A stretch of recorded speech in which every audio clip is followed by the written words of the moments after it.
This teacher of yours is not too fond of dresses. So again here I'm back. Hi friends. This time around the topic of the lecture beginning. Sorry, lecture is not the word. The topic of the discussion here is history of literature.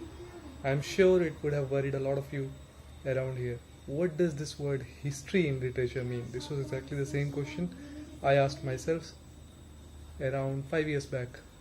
Yes, 5 years back. Now, this term history of literature means simply chronicling the important works of literature. Because after all, we don't study every work of literature. Not as long as we're going mad about it. So, we study some important works. Now, what makes them important? They are considered important because they become classics over time. What is the term classic? Classic means something which has stayed with people for a long time and established itself as an important work. Now, you might ask yourself a question. Why would a work all of a sudden become important? No, dear friends, it doesn't become important all in itself. It becomes important because it connects to the human emotions, ideas, the beliefs of the time.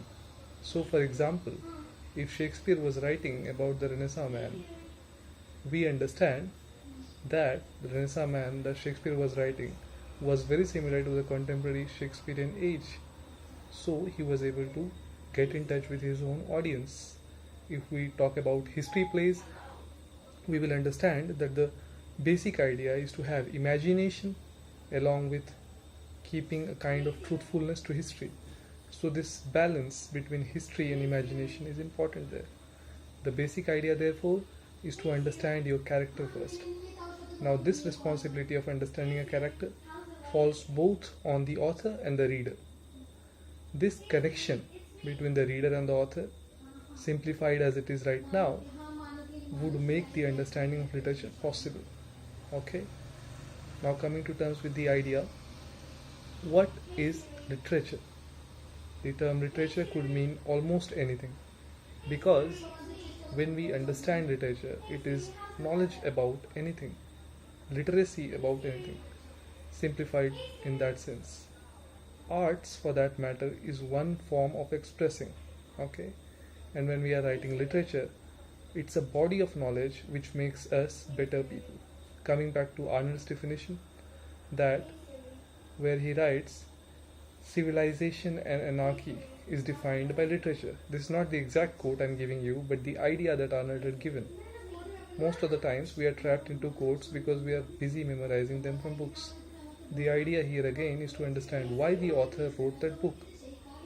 So Arnold's purpose behind that was to show that literature stands at a place from where it cannot fall unless civilization falls.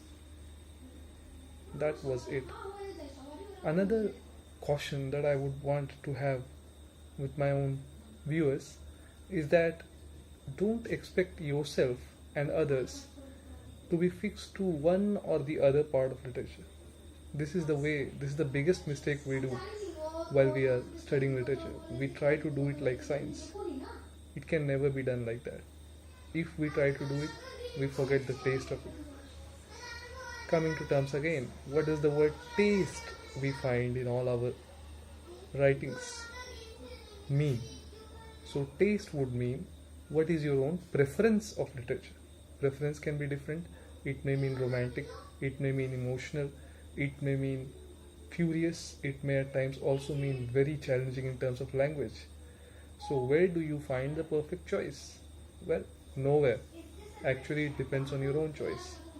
But here again, I'll introduce you to another word called canons. How are canons formed? Canons are formed when some work is believed to be of permanent importance over a long period of time.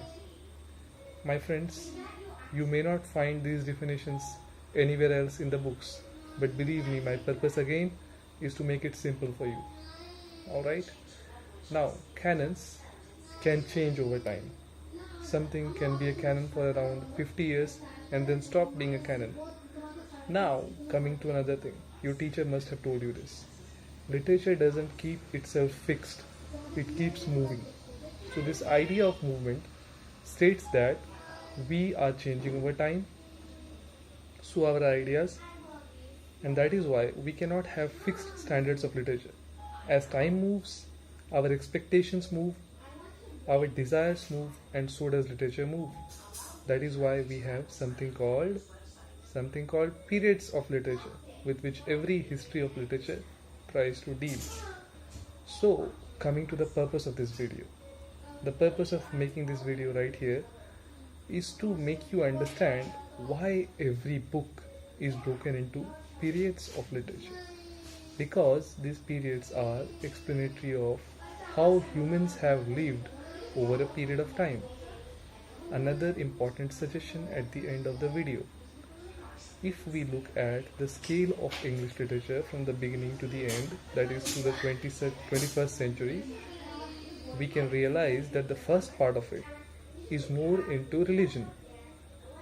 Forgive me for generalizing, but the general idea is again to give you a broad view first of literature before getting to the basics, intricacies. Alright?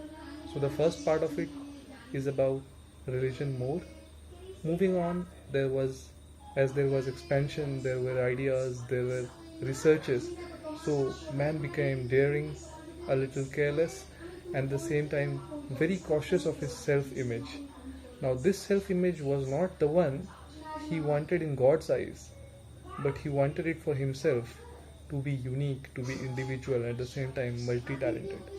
This made what was called as the Renaissance man.